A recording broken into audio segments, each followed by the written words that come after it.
Absolutely, so great. Okay, so let me see. Dot.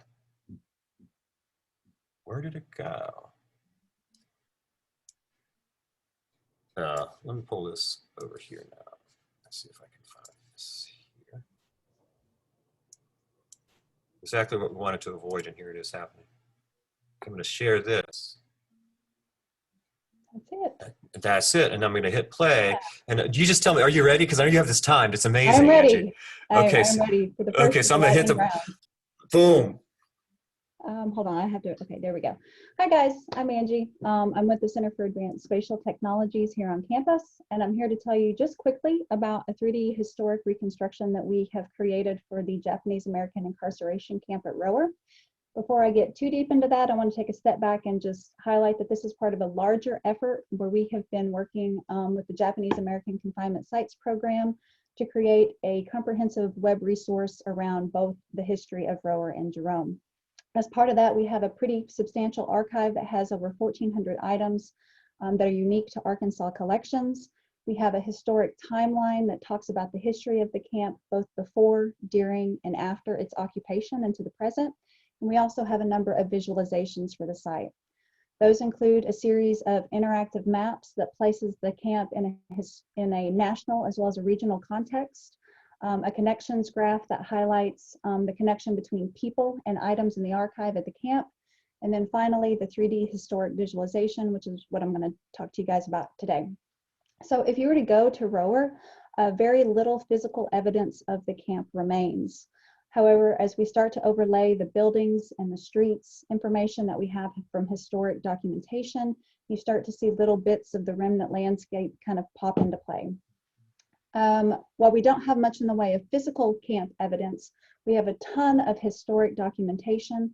One of the primary sources that we have for the camp are these military drawings that were created by the WRA.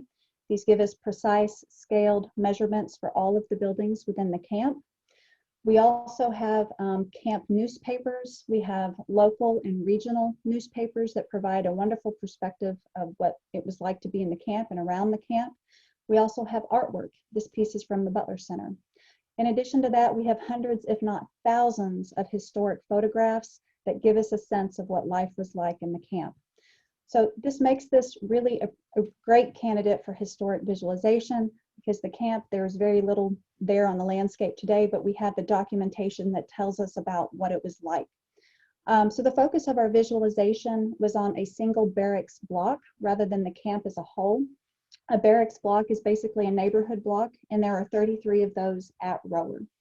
So the very first part of the process was research. That effort was led by Kimball Erdman in the Landscape Architecture Department. Him and his students compiled all of the information that they could find on Rower from both local and national collections, and used that information to create a highly detailed 2D representation of a typical barrack block. We then began the process of translating that 2D information into 3D information. Our focus was not to show the camp as it would have appeared when residents first got there or when it was first built, but we want to show the modified landscape, the lived landscape after it had been occupied for 2 or 3 years. Version 1 of the visualization was published in 2016. You see some semblance there to the historic photos. We received an additional round of funding and were able to publish a version 2, which was published last year. The main additions to that include an additional interior. So we have 3 interiors within the barracks block. And we also have audio and video segments from incarcerees. Go ahead, Dave. So this is just a quick 1-minute video walkthrough that will end my presentation. I'm going to be silent. Oh, it's not up, Dave. It's not coming up. I can hear it, but I can't see it. So we probably need to exit PowerPoint maybe, and then it should come up in YouTube. And it should just go straight there. I'm not sure why it's not.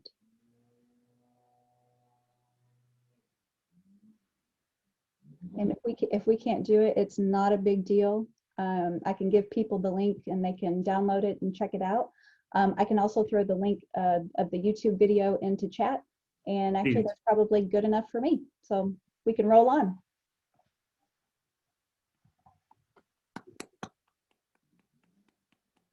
How'd I do? Did I make time?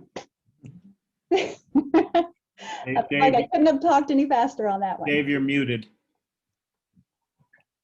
I think you've got time. Are you all seeing this frame right here in the screen share? Yeah, it's up, it's right there. If you want Okay, to show it, let's great. ask, yeah, I might turn the sound down here a little bit. That was pretty hardcore. So, well, let me try this. Right? There you go, yeah. Right They were barracks, army barracks with tar paper covering, and they were arranged in very military style.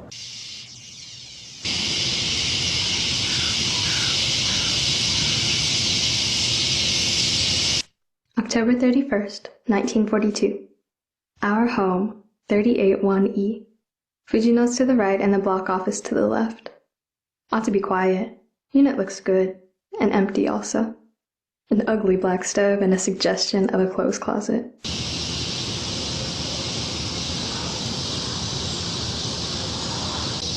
we did embed some primary documents that kind of put a deeper into visualization and also helps like No, I think that was well worth looking at, and that's really come along in such an impressive way. So I thought that was really important to show. So I'm going to do that, and now in the fun times of Zoom, let's not update right now, Zoom. What is it? Are we still having a Zoom here?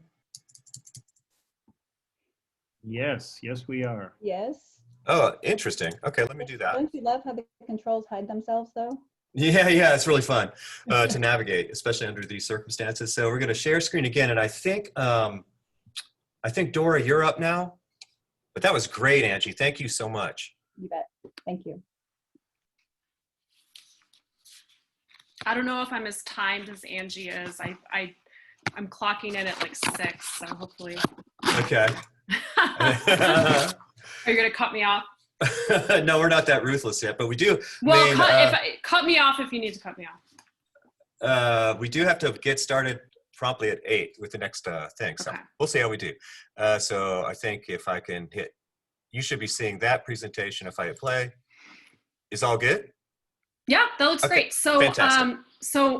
My name is Rodora Vinarucci. Most people call me Dora, and I'm an assistant professor here at U of A in classics and art history. So I'm going to talk to you quickly about the Virtual Roman Retail Project. And to set this up, Dave, can you go forward? Sorry, the slides aren't timed, so I'm going to need you to be my slide controller. Can do. Thank you. So in the late 20th century, marketing scholars started to look at shopping as a process imbued with cultural and social signifiers really for the first time, and identified it as an important process in constructing individual and group identities. And that then inspired historical archaeologists to start to call attention to the importance of a more holistic approach to consumption that considers shopping, because before this, the focus was all on the products of consumption and not the process of consumption itself. It's still novel, however, in the second decade of the 21st century to ask how shopping was meaningful in pre-industrial societies, and this is because of the still entrenched view in marketing history that shopping behavior is modern. It's a modern phenomenon that didn't exist before the Industrial Revolution. So when asked, was there shopping in ancient Rome, most would say no. Dave, if you could go forward. I, of course, disagree, and my research argues that a shift toward fixed point retailing in the mid-Republic led to the emergence of shop economies in urban towns in Italy in the late Republic, the rise of shopping streets that facilitated commerce in brick and mortar shops in the early imperial period. And those changes in the distribution system in Rome then triggered a transition from functional buying toward shopping as a social process for certain groups in society. All right, you can go forward. Of course, the problem in looking at consumer experience in the ancient world is that all of our ancient consumers are dead. So how do we get past the obstacle of reconstructing consumer experience if we don't have the Roman consumer? Go ahead, forward. that's where virtual Roman retail comes in. So it was launched in 2019 with my co-directors Dave Frederick and Will Loader to ask this question of how did ancient Romans shop in shops?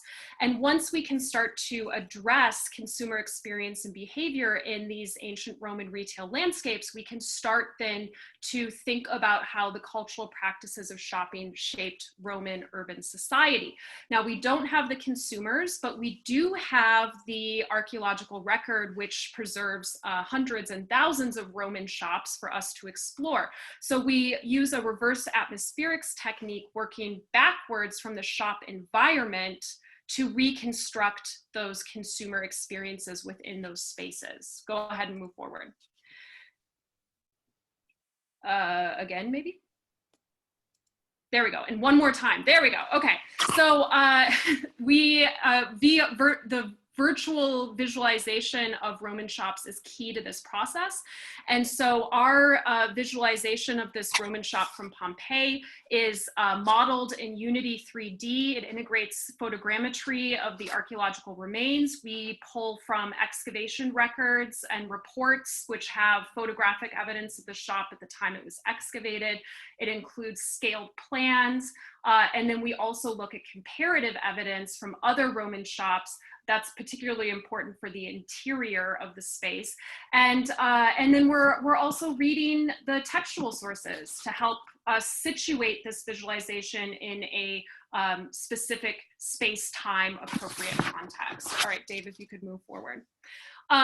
So we have here reconstructed a faithful visualization of a Roman shop. We'll never be able to get at consumer experience in ancient Roman retail landscapes with 100% accuracy, but by combining these cutting edge digital technologies, especially in VR, which are already in use in marketing research, with game design principles, specifically immersion and player choice, which is very important for thinking about consumer choice and behavior, and by integrating those with other concepts from consumer culture theory like phenomenology and sociology, the shop is sociable space, we've created an experience in this VR app that essentially allows the user to walk down a section of the Pompeian Via dell'Abbondanza, approach a shop, and virtually browse the merchandise that was on display.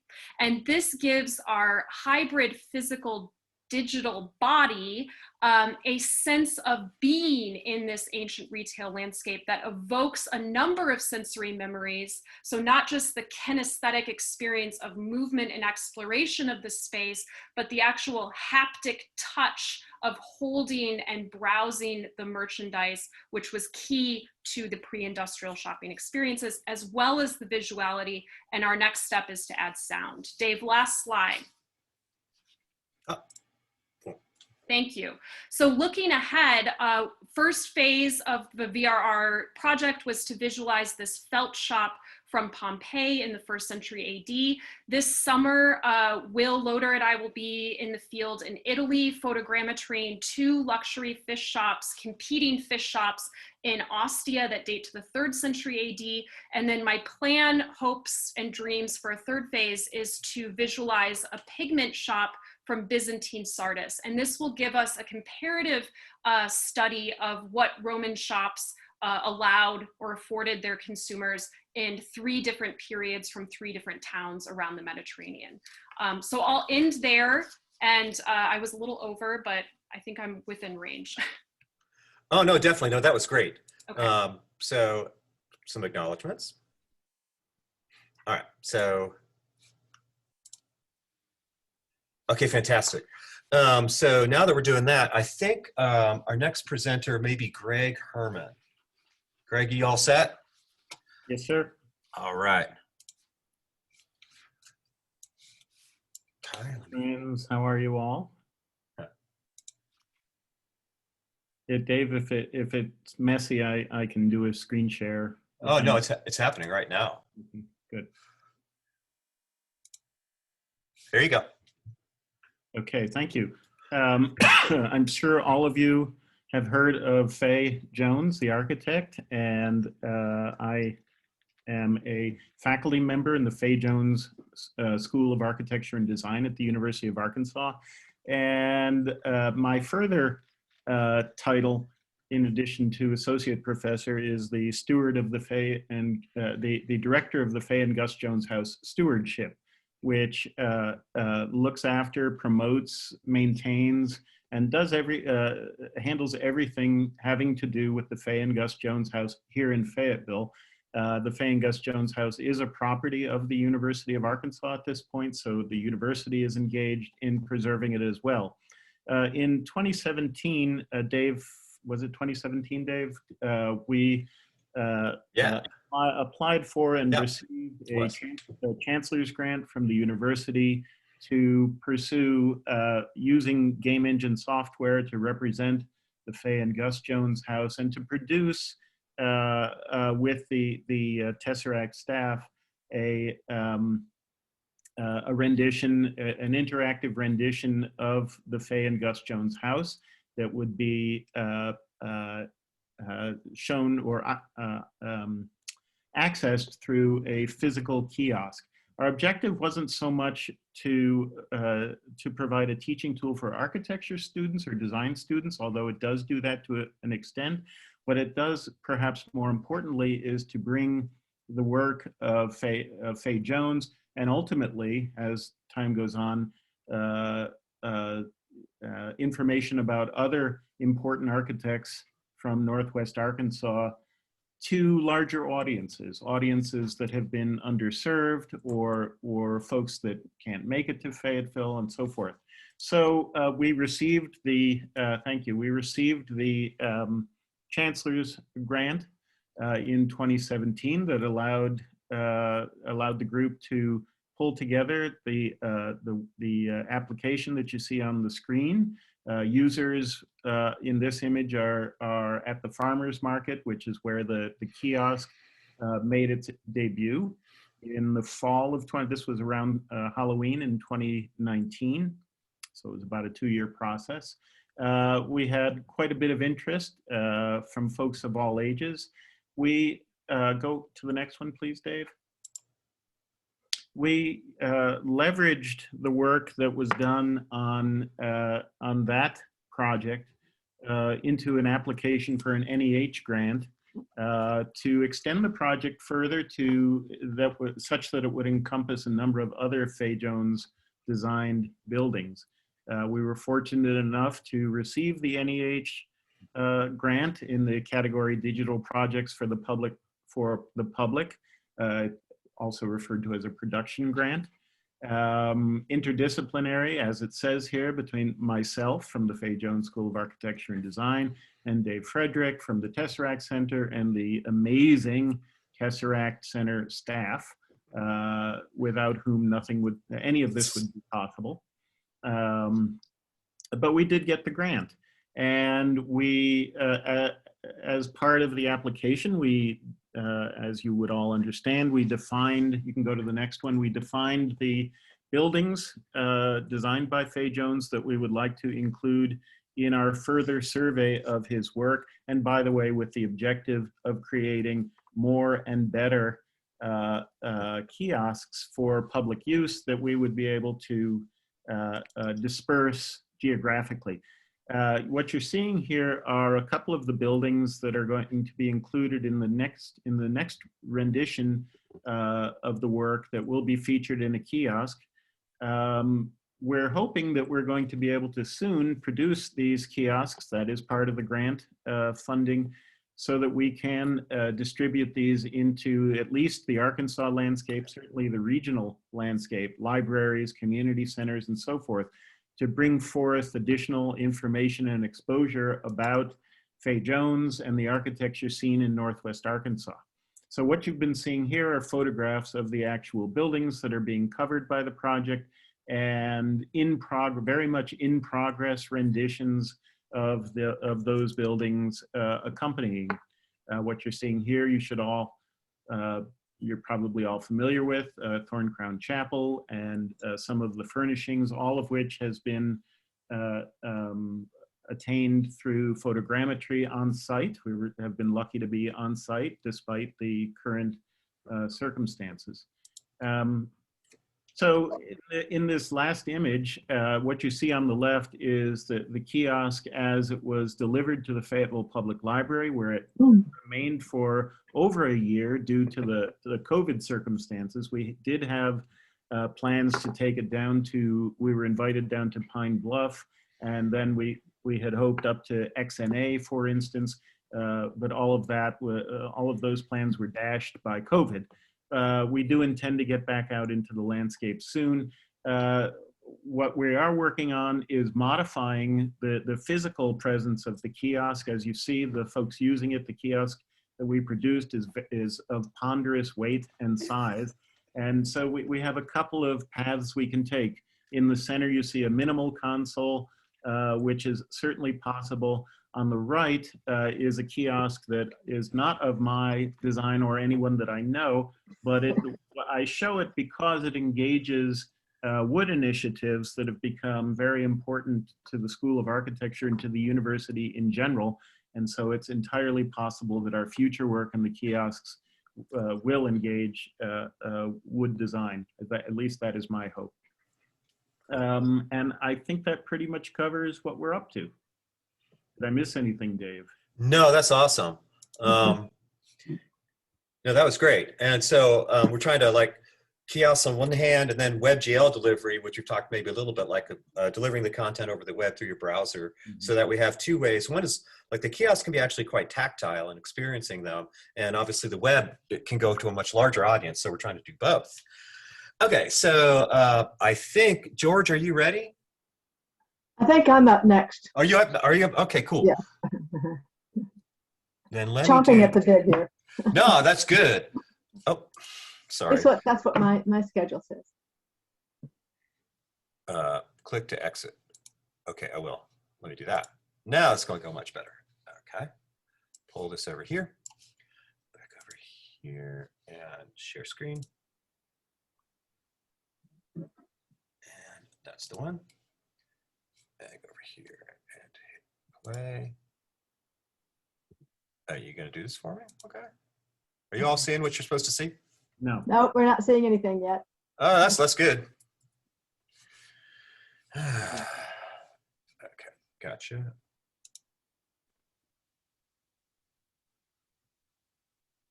Okay, let me try that.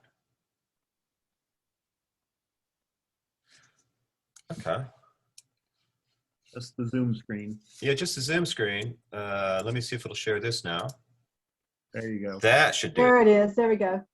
Okay, I'm going to take it away, Dave. All right, and you'll be my Vanna White. Delightedly to do so. Yeah. All right, so Dave brought this idea to the history department about 5 or 6 years ago, and I was really hooked on this. And what we did was we created a history game around the civil rights movement. Go to the next slide, please. So it's Morning in Your Eyes, and Dave came up with that wonderful title. I'm hopeless with titles. So the game is set between August 1963, the March on Washington, and November 1964 with the election of LBJ, who had shepherded the Civil Rights Act of 1964 through being enacted. So it covers this very crucial period in civil rights history: the March on Washington, the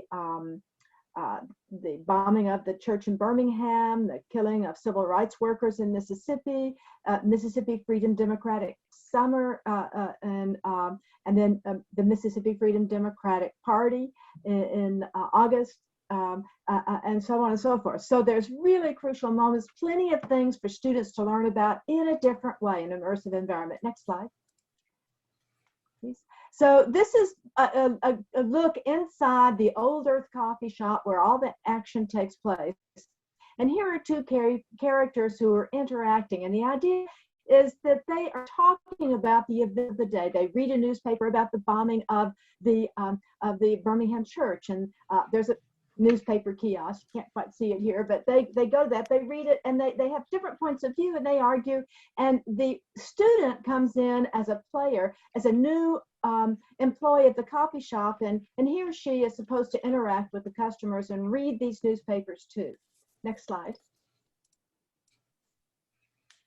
So this is the newspaper. So here, Johnson bids Congress enact the civil rights bill, just what I was talking about right a minute ago. We were able to get permission to do the New York Times and the Chicago Defender. You know, the New York Times, the Chicago Defender is an iconic African-American newspaper. So they come with different perspectives on the events, and that's what we wanted. Next slide.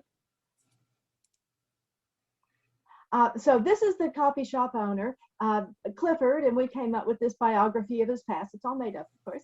He was from Toronto, and he's come to this Upper South, like Fayetteville, college town, where he's opened a coffee shop. Next slide. And one of the key players is Penny, a 20-year-old African-American woman who attends a desegregated college. She's going to go to Mississippi Freedom Democratic Party at one point, and all the people in the shop who know her and care about her are concerned when those 3 civil rights workers disappeared and turn up murdered. And so that's a way we're getting the students sort of invested in what happens with Penny. Next slide. And Mitchell, another African-American man from a poor family, he had to withdraw from college. Penny's more interested in Martin Luther King Jr., although she obviously, slips towards SNCC. Mitchell is more interested in the Black Power and Pan-Africa movement. He gives us the opportunity to introduce that. Next slide. And here's Anahid, an Iranian student studying engineering, and she's our sort of person who comes to the experience fresh and new and is learning about it as the student is learning about it. So she's a valuable character. Next slide. I think you skipped Andrew. Andrew's important. He attends the same college as Penny. He's a young white man who supports desegregation, but is defensive and dismissive about most other civil rights issues. And he thinks like a lot of supportive whites did at one point in the civil rights movement, that all this demonstration is just kicking up a fuss and you should calm down. So that's his sort of point of view. Next slide. And then there's Juanita. She's our mature woman, 46 years old, a passionate follower of Martin Luther King Jr. She's going to go to the March on Washington. Next slide. And Kathleen, she's our sort of foil in a way. She's always saying the wrong thing at the wrong time, often naive, sometimes just a little bit offensive. She never says anything racist, but she is very lukewarm would be a generous word for her attitude toward the civil rights movement. Next slide. So our learning objectives are like you'd expect for any other exercise in a classroom: develop skills for critical evaluation of historical evidence and arguments, learn to frame historical questions employing a broad range of primary and secondary sources, learn how to interpret and learn how interpretive analysis provides a variety of answers, and develop communication skills that make the past accessible to multiple audiences. Next slide. The students play through the game. They earn wisdom points for answering and addressing certain questions. They are required to read a certain number of articles, which they then have to turn around and use in writing assignments. And I have a couple of writing assignments I offer them. They also read Harvard Sitkoff's biography of Martin Luther King, A Pilgrimage to the Mountaintop, and they read a couple of documents, one from MLK and one from Malcolm X. And again, a couple of different writing assignments that they have to go through. One it's not on the screen that I'm using this semester is the first writing assignment. They have two. The first is they have to pick one character, play through the game, pick one character and trace their evolution, and then write a two-page little piece on how they evolved and what articles they read that maybe stimulated those changes, newspaper articles, I mean. So a lot of heavy writing. Okay, next slide. Okay, so we asked a lot of questions. We just picked one slide. To what extent did the addition of Morning in Your Eyes game to the rest of your course material help your learning experience? And we were very pleased with the response. Of course, there are always students who don't like it. In this case, it was only 3 out of 69, I think, 69 responses. So we're pretty confident that it's doing what we hoped it would do. Next slide. I think I've got 1 minute. So we got lots of player responses, and you know, we hardly got any negatives. So we didn't just cherry pick, although we did a little bit just to give you a sense of the range. So it's just how everything came together in the end, and how all of the characters evolved over the course of the game. We asked them what they liked. It talked about how LBJ passed the bill, and everybody was rooting against him, but he got it passed anyway. People could not believe how he did it. And then there was more to do. There was always something to do. And I liked all of them because each one told a specific story. And then I liked the way the game ended and getting all the perspectives from the characters. I also liked how it showed how they all developed during this time period. Good writing, Tesseract staff. And these were the episodes that tied everything together, and we were able to see the full effect of what was happening. And then one student just said simply, well, they passed the Civil Rights Bill. So we thought this was pretty good. Is that the last slide? That's the last slide. Okay. I came in on time. So there we go. Boom. Thank you so much. Okay, great. Okay, so yeah, and Greg wrote that. Greg Rogers, that we saw in the Oh previous yes, I'm Zoom. sorry. I blipped on his name for a second, Dave. So I just. No, that's totally fine. Yeah, he was great. He was great. He was great to work with, and he would send me these scripts, and they were all. I mean, these scripts for these games are very different from a linear script. They go off in many different directions. We had to guide me through reading them, and so I could comment on them. Okay, so I forget what order we're going in. You know, so, yep, it's George now. It's George. Okay, good. Okay, so let me bring this up, and we're just hoping, you know. Zoom, would you stop? Let me move that over. Come back to there. Go to here. I believe this is what we want. So I'm going to share that. Looks right. That's good. Looks you can good. Go to the second slide to start off with. Okay, there you go. There we go. Perfect. Okay. Okay, they should be good. There we go. Okay, great. Thank you very much. Hi, everybody. So one of the most important archaeological sites in North America is located in Oklahoma, just a few miles from Fort Smith. And among the hundreds of mound sites across the Southeast, Spiro is one of a small number of mega centers shown here that are distinguished by being associated with some rather extraordinary events. What makes Spiro unique is the four-lobed, is an event that took place near the four-lobed Craig Mound that's located over on the eastern or right-hand side of the site that I've encircled in red. Next one, please.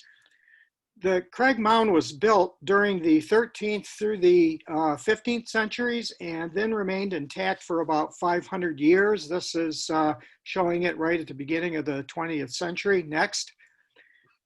But during the Great Depression, a band of out-of-work prospectors that called themselves the Pecola Mining Company plundered the mound for antiquities to sell on the black market. They leveled the three smaller lobes, and then they tunneled into the largest lobe during the winter of 1935, where they encountered a hollow chamber, very unusual archaeological feature that was filled with the largest concentration of sacred objects that have been found anywhere on the continent. Next slide.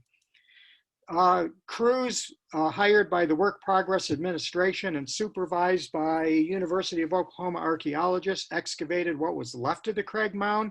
That gave us what contextual information we're able to use today for the project that follows. Next. So the mound, Craig Mound, was rebuilt in the 1960s. This is what it looks like today. And if we go to the next one, we'll see a cross-section of what archaeologists discovered within those various lobes. And I want to draw your attention to the hollow chamber area. It's labeled central chamber on this slide. And this is what we're going to be taking a closer look at. Okay, so go to the next slide, please. And as mentioned, that hollow chamber and tomb, the largest collection, a very large collection of sacred objects. Some were brought as offerings from regional communities, including several from Northwest Arkansas. These were arranged in a diorama, and so you can see shells and statues and baskets and so on and so forth. And these are all of the representations of human and spirit being actors, plus all of the ritual objects that are required for a renewal ceremony, a world renewal ceremony that was performed shortly after AD 1400. And what was going on at the time was a set of catastrophic environmental circumstances that included multi-decade droughts. Next, please. Here are the actual carved statues representing from left to right Earth Mother, the wild bird man who was in charge of protecting the proceedings while they were underway, protecting the community, Spyro and priest who was conducting the community, and then a raven that represents the transition from life to death. Next. These are modern replicas of decoratively woven basketry boxes. There were about 3 dozen in there. They contain the ceremonial regalia necessary for the ceremony, and many of them were covered with finely woven textiles and thousands and thousands and thousands of marine shell beads and pendants. Next. And there were over 100 marine conch or whelk shells that were engraved with images of actors, many of whom are engaged in ritual performances to give us some idea of what was going on. So in sum, next, this is evidence for the ritual drama that was performed before these items were entombed within the finished Craig Mound, as illustrated in this imaginative artistic interpretation that was created after the WPA excavations. And so what I've given you is a conventional PowerPoint representation of the site, and I think it offers some understanding of why the site is important, but in truth, it provides only for limited internalization and empathy on your part for what was really going on. So what we were able to do was with the very talented Tesseract wizards, who are the most talented people that I've ever worked with, we created a VR experience that's accessible through the Oculus headset technology. And next, please. And that brings the viewer into the setting where the drama took place with the mounds configured as they were at that time.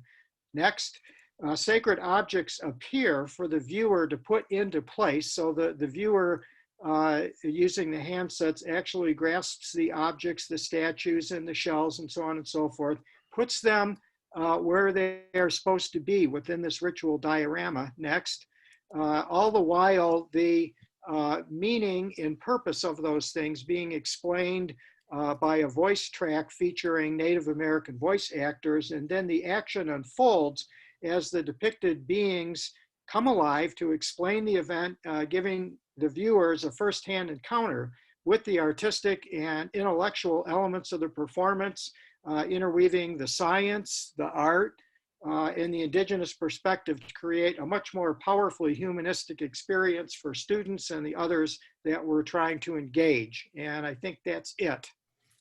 Wow.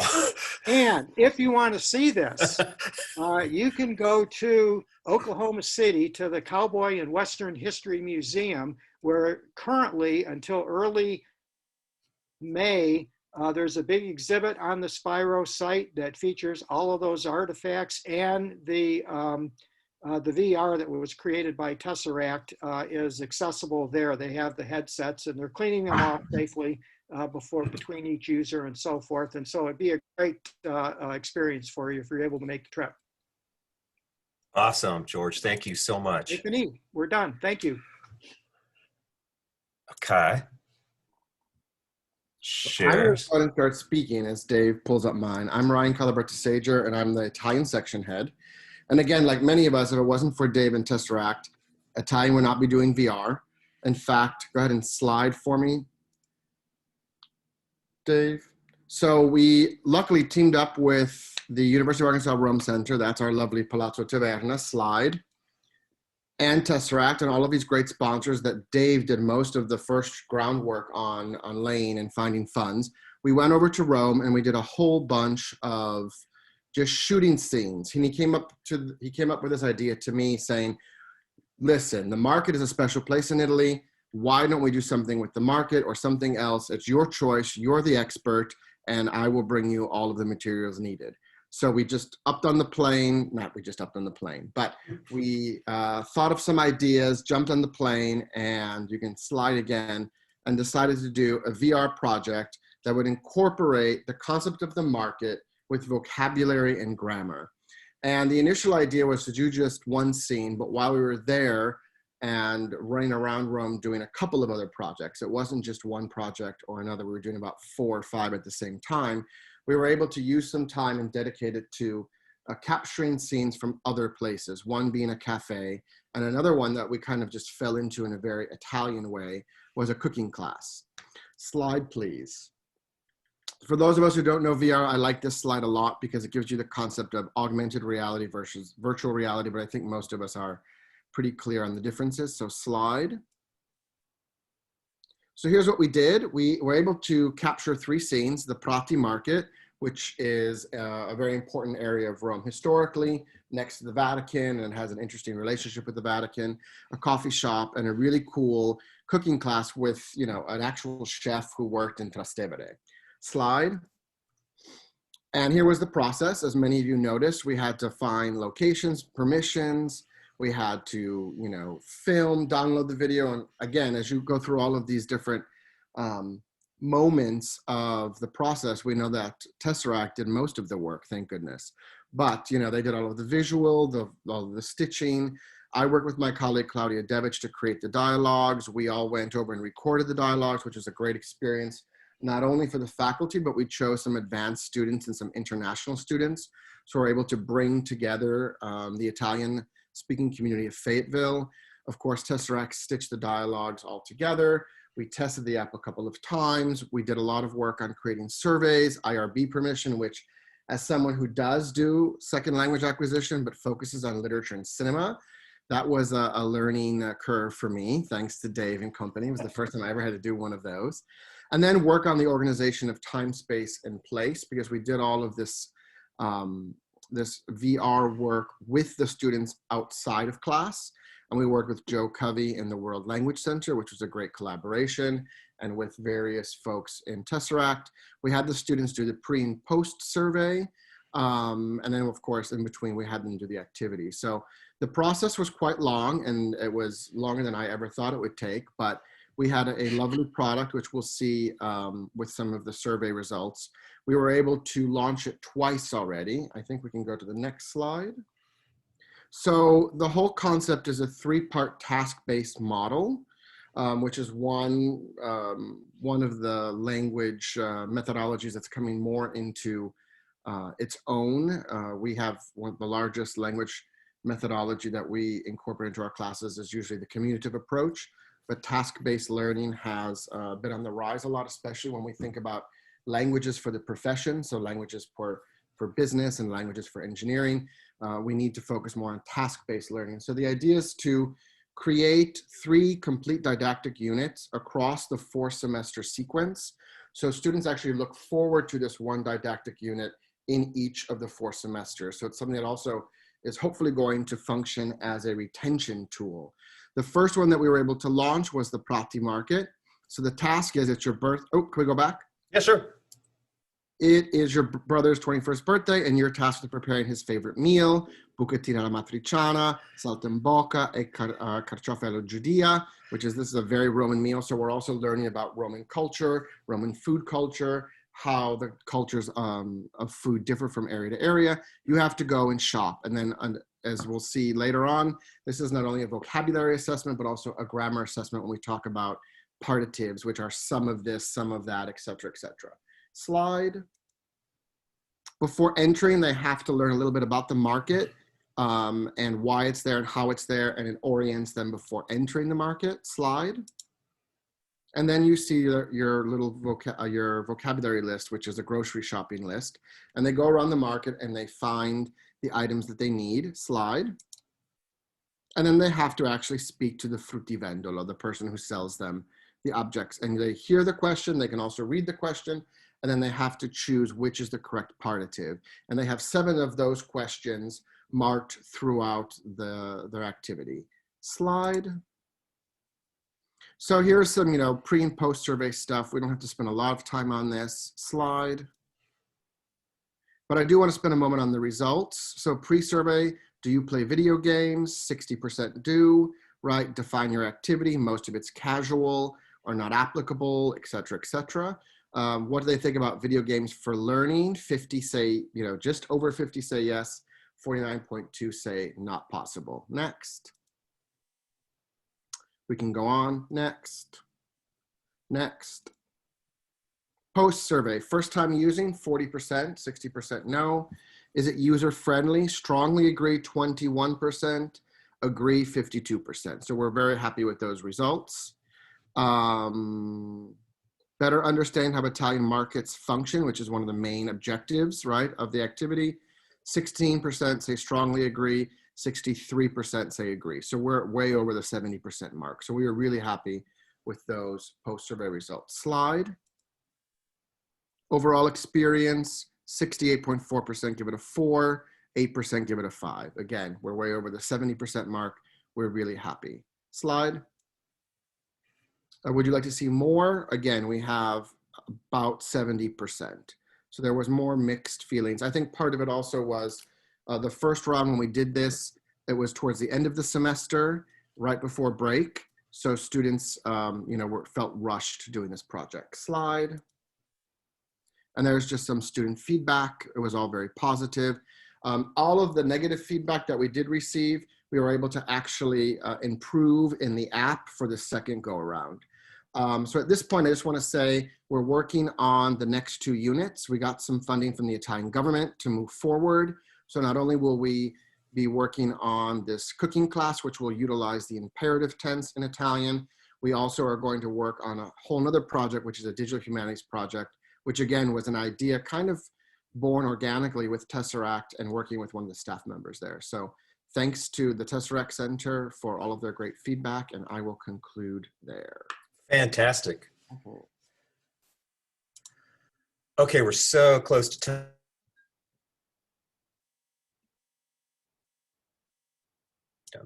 Okay, cool. So this is going to go by real fast, y'all. Unlike everything else. So let me go ahead and do this and do that. Do that and do that and do that and do that and pull this up and hit play. Oh my God. And so Jeannie's been working with Tesseract, and we worked a long time, have been working a long time with Crystal Bridges for this.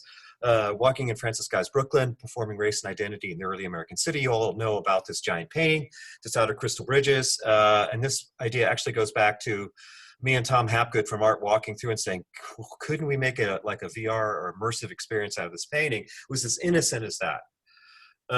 So that was our idea. Sharing is paused. Can you all see this? Oh, yes. Okay, I don't know what it's talking about. Okay, beautiful. Okay, so well, that was our original thought, but upon trying to do this experiment, and this is a sort of confusing slide that makes an essential point, and that is the structural racism of early 19th century Brooklyn in this painting is very much on display, it's discernible. And it comes through in a lot of ways, in dress, in groups. Do we have complete family groups or don't we? Is the person standing upright? Are they bent with labor? Are they taking command of the public space? Are they facing away from the public space? And so the more you look at this painting and think of it analytically, we're like, oh, there is a story here. And that story is unfolding around the history of gradual emancipation in the 19th century, early 19th century. So immediately after the Revolutionary War period, and this is primarily in Northeast. So covering that, we're like, oh, there's a story to be told there that you're not going to get from what's currently available to you as a person visiting Crystal Bridges or visiting the Brooklyn Museum, because they have another version of this painting. And there's yet another version in Dallas, and the version in Dallas has no figures in it. And so we're like, oh, to get at the history we want to tell of this, where, oh, they're not enslaved anymore, and yet their access to jobs is going away, their ability to vote is going away, there's poll taxes being imposed, they're being restricted from jobs. So all this stuff is happening to the Black community, to Black Americans. We're like, that's a story we very much want to tell in the context of this painting. That brought us face to face with the paintings themselves. And the winter scene in Brooklyn you see now is not the winter scene in Brooklyn totally that Francis Guy painted. So it used to have a balustrade. It's lost about 6 or 7 inches from the bottom. Figure that used to be the central bottom between the balustrades is now gone. And so we had to chart the history of the paintings to do this. Where are we in Brooklyn? So there was a deep dive into the maps of Brooklyn, and we turned out the best one that for our purposes was actually the 1850s Matthew Dripp's map. It's an insurance map, so it includes foundations, building footprints. And that was hugely useful for us trying to lay out this neighborhood, which we did. And so here you can see what happened in terms of building this environment. And so... Hey, Dave, we don't seem to see your PowerPoint advancing. Are you serious? I've been talking for some... Oh, really? There you go.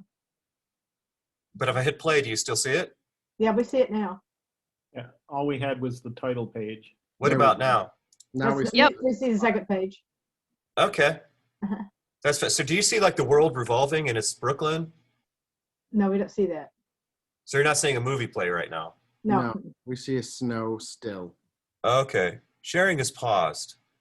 Resume. Let's try this. Let me escape. Oh, this is so annoying because I have so little. We might have to stop right there because it's refusing to resume share.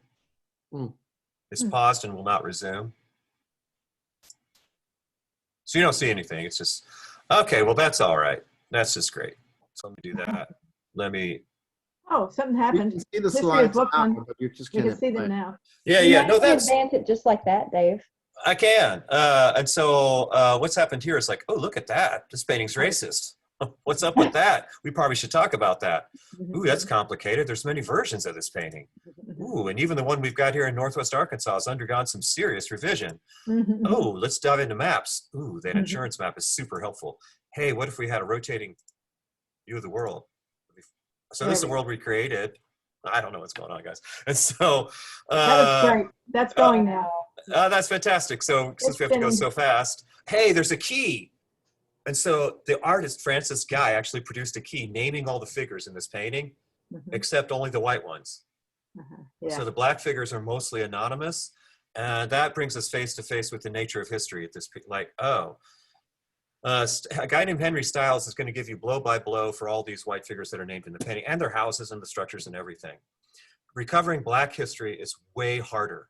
And so we really had to dig in. And what we found was really the history of the emergence of Black institutions in Brooklyn, which was actually critical to the abolitionist movement.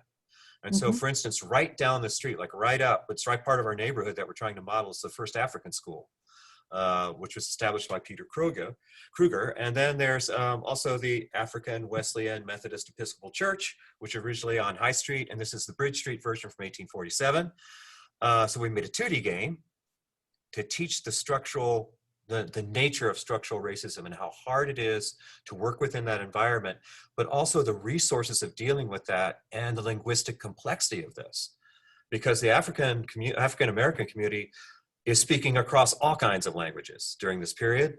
And so we reconstructed that environment in 2D, and then as the closing scene of your experience in Brooklyn, switching you back to 3D so that you have to sort of have a more embodied experience of how this feels. So that's our project with Winter Scene in Brooklyn.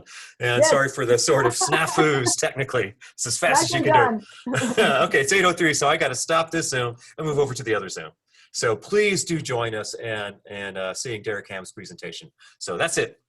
Thank you. Bye. Thank you. Thanks. Thanks. Okay, so let me end.